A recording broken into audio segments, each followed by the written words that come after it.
Hello and welcome to the Skydog podcast, Horse Love, where I'm going to be talking with a whole variety of people about their love of horses. Come join us. Take me where your river flows. I want to drive on your open road like the wilderness where we are born singing whoa.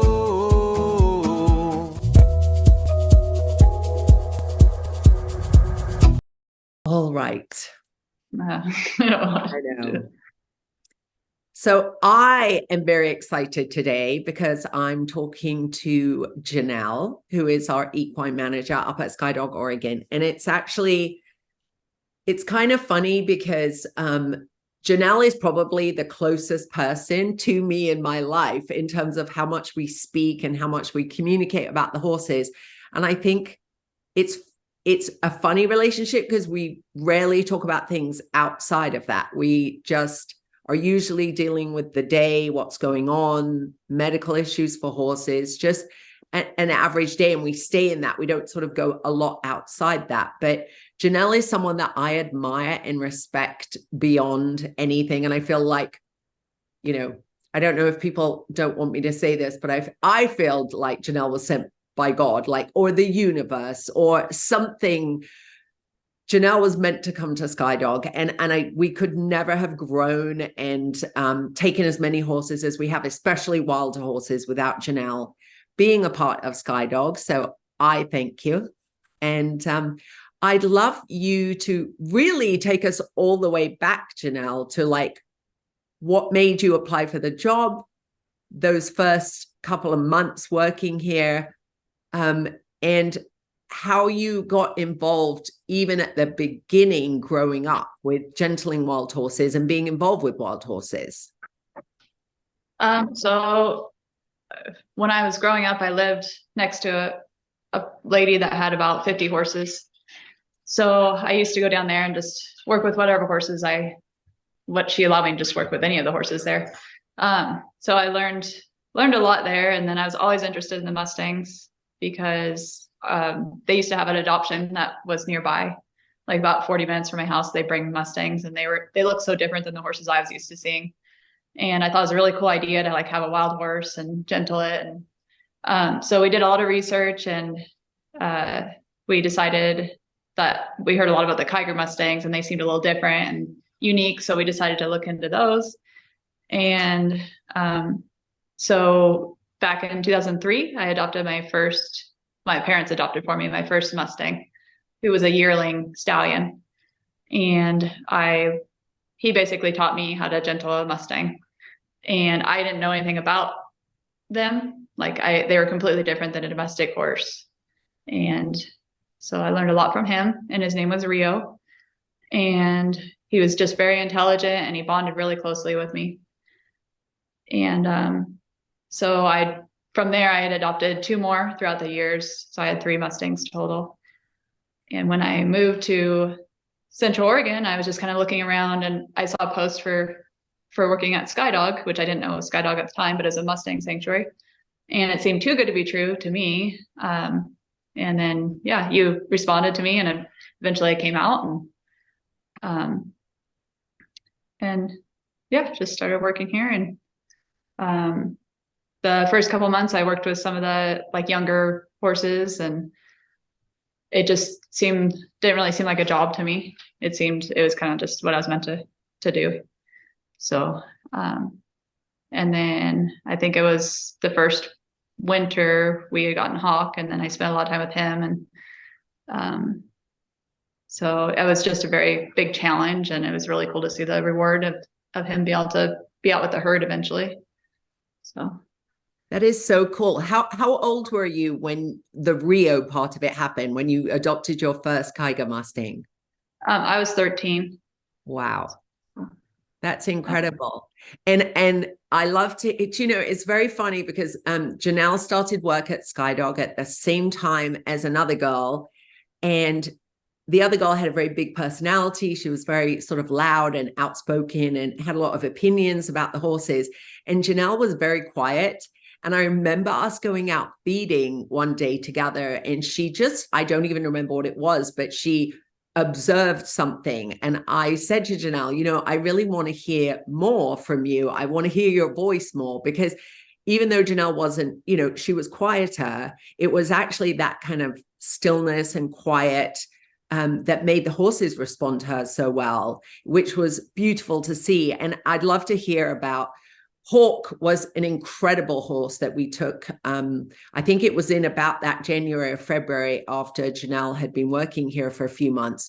We went to the corrals and were allowed to take a couple of special needs horses, and that was Hawk and Chief.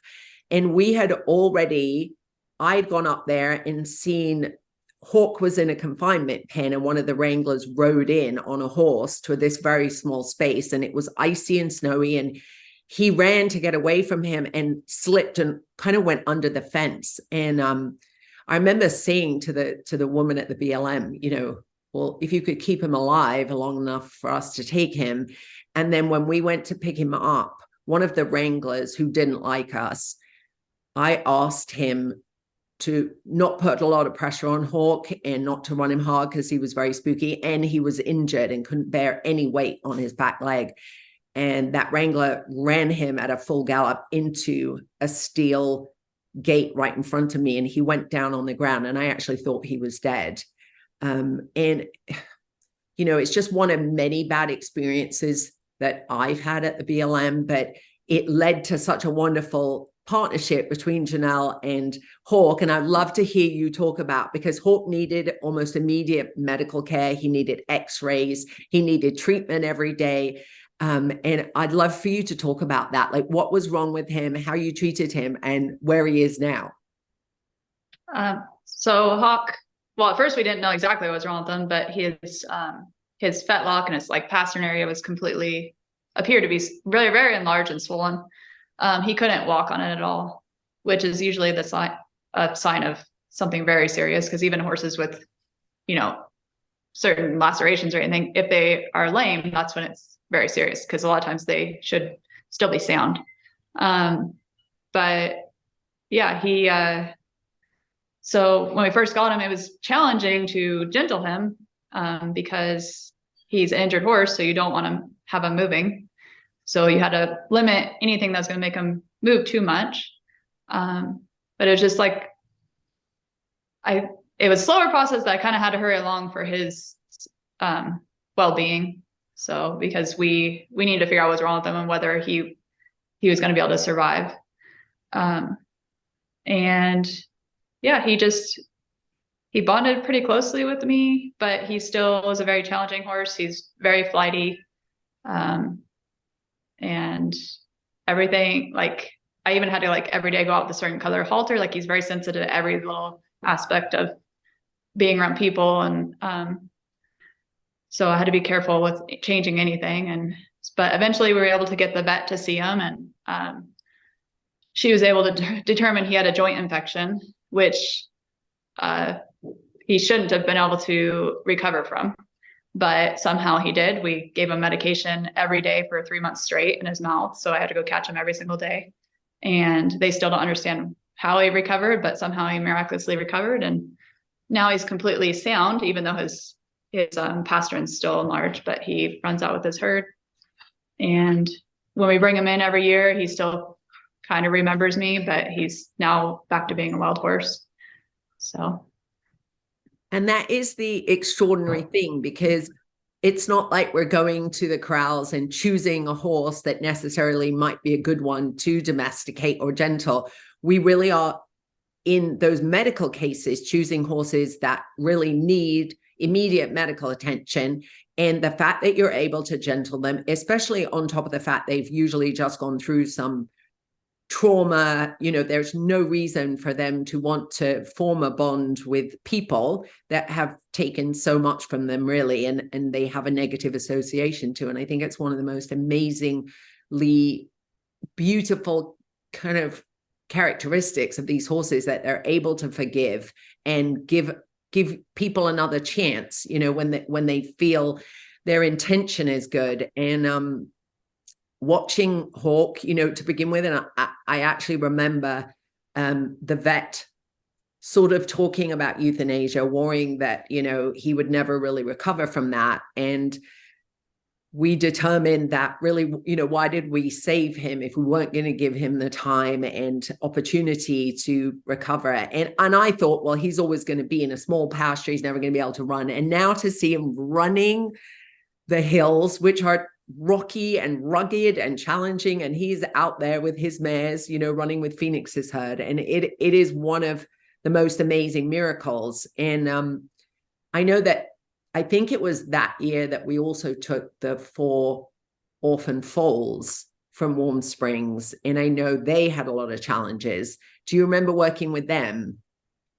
Yeah. So Sugar was the one that needed the most medical care.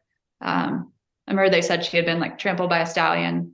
I don't know if it was during the roundup at the BLM, but she had a lot of like punctures and right away needed medical care that we had to handle her for. And so, yeah, we spent a lot of time with her, cold hosing her leg, like bandaging her, treating her wounds. And also she was just very like, not very healthy, like just very thin and needed more food. And so she was probably the one that needed the most care out of the 4.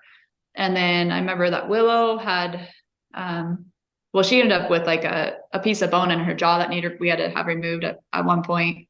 But she also wasn't quite as healthy. Coco and Two Spots, they definitely needed worked with, but they weren't as in the same state as Sugar or Willow. But yeah, it was definitely rewarding, especially seeing them now running out with their herd. So, and like Two Spots, how big he's gotten.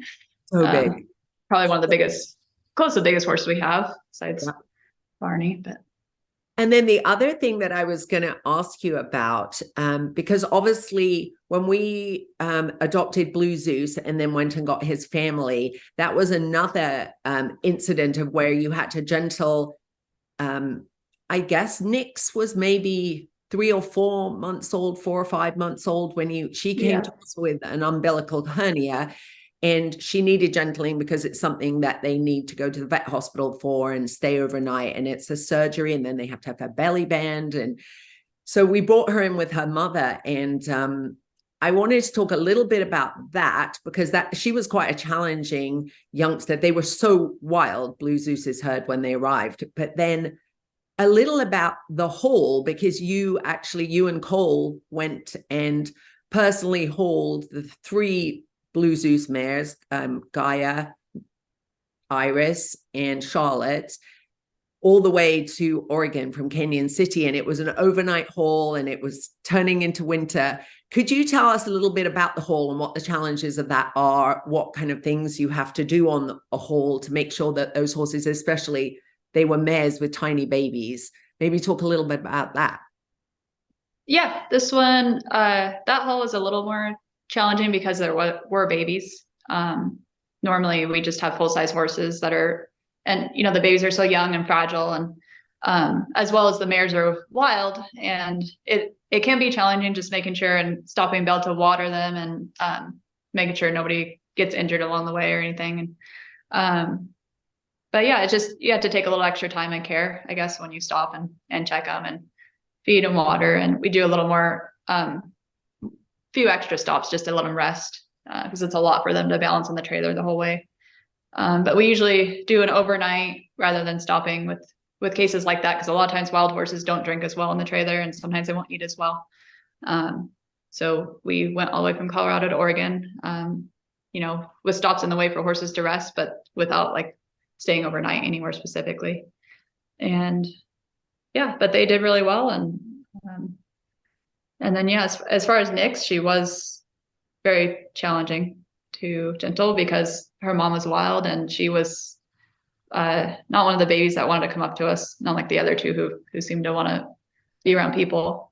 But now she's definitely, I think out of that herd, she's my favorite, but just because I had to bond with her in order to get her to surgery at the vet. So. And it's really interesting to me because I was just thinking when you were talking about hauling and watering the horses. And I know that you had done a few hauls, and one of the more challenging things when you're hauling a wild horse is to fill up their waters, because obviously they're going to react to that. They're in a really small space. And you came up with a really amazing solution. When we bought a new trailer recently, you had a special component added to it. And I feel that that really represents kind of how you and I are with Skydog. It's like, okay, we meet a difficulty or we encounter something through whatever horses we're taking or you're working with. And then it's just like, okay, let's get into solution. Like, is there a better way to do this? Is there something that we could come up with that would be perfect for this situation and make that problem go away? And I know that you came up with these little compartments where you can change the water, where it doesn't really disturb the horses as much, which I thought was so cool.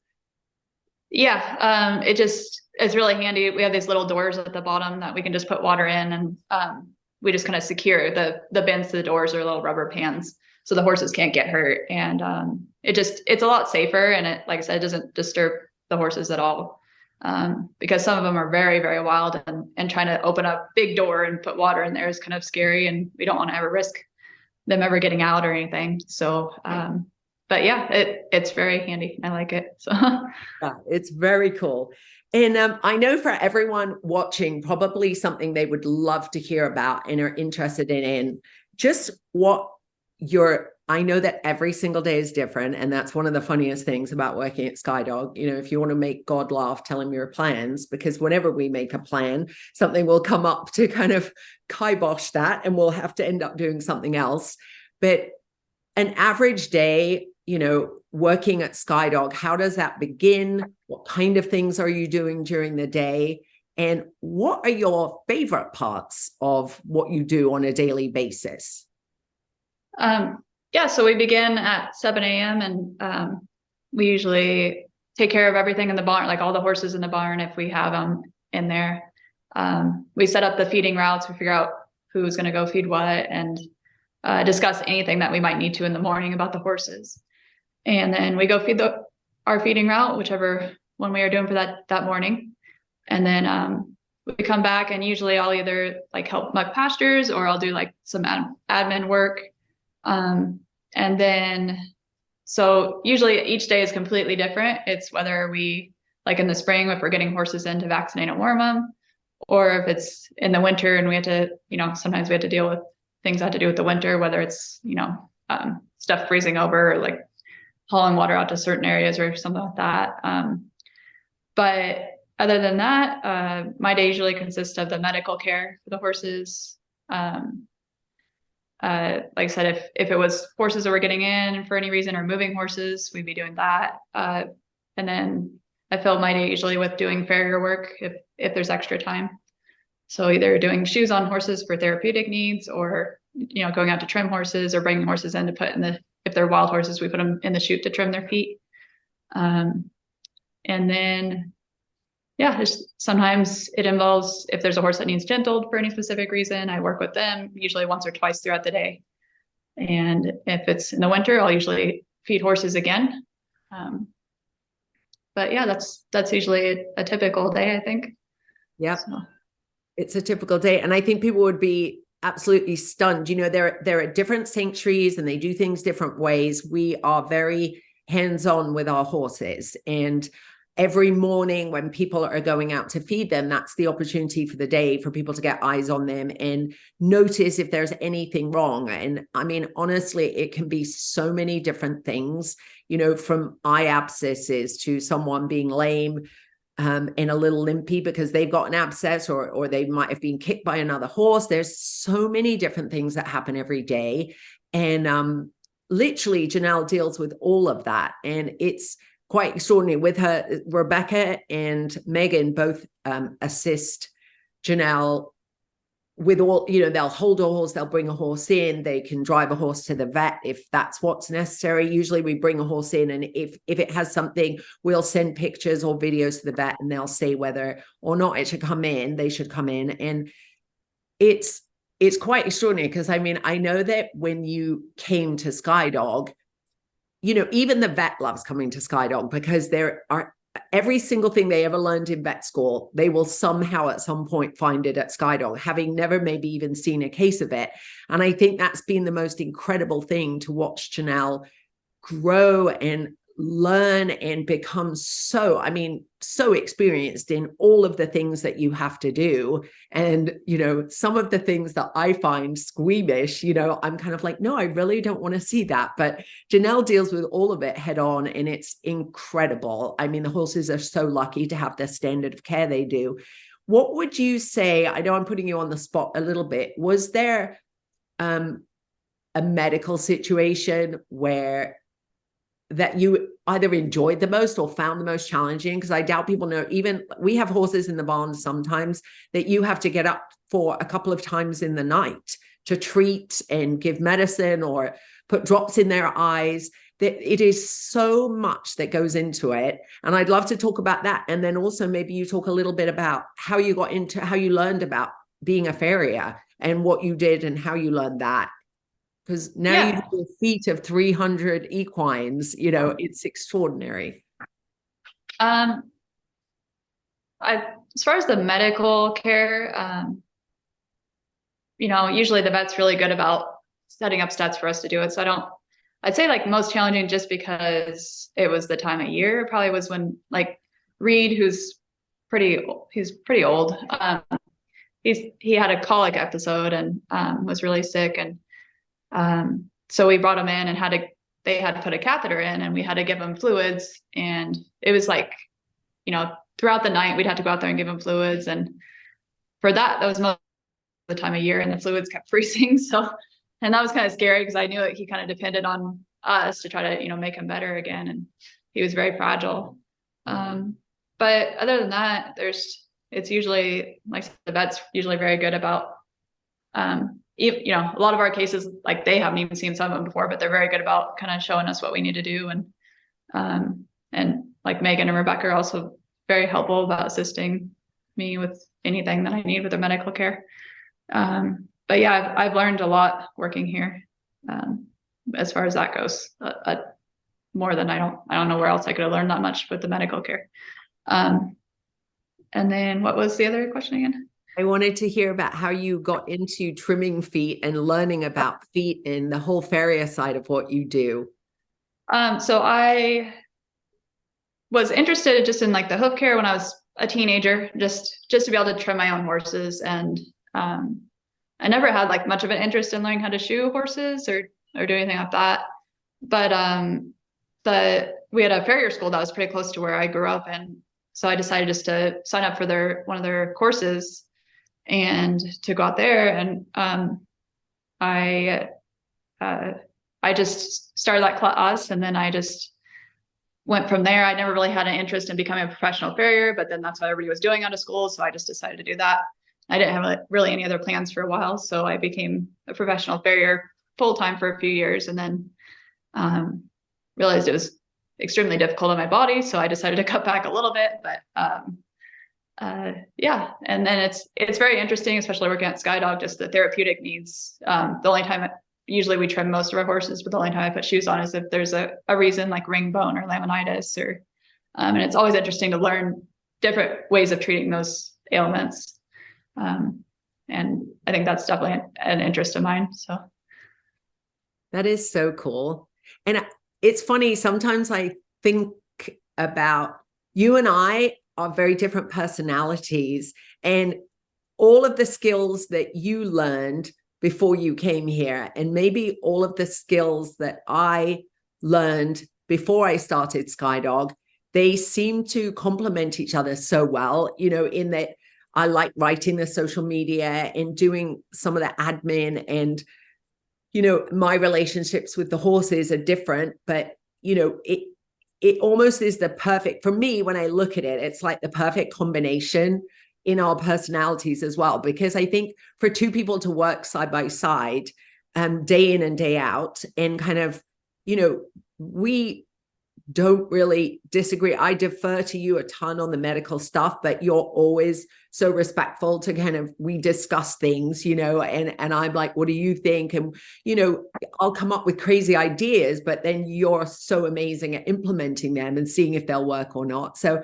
you know, that means a lot to me. It's kind of extraordinary to think how that happened, because I can't imagine anyone else fitting that role as well as you have. And what would you say is your favorite part of working at Skydog? Like your favorite part of the day, or the things that you get to do that you really enjoy and get a lot of fun out of? I know that you sometimes like going on the halls to see different places, even though they're hard, you know, but I wonder if there is a particular part, considering you do so much, is there a particular part that you really look forward to and enjoy doing more than others?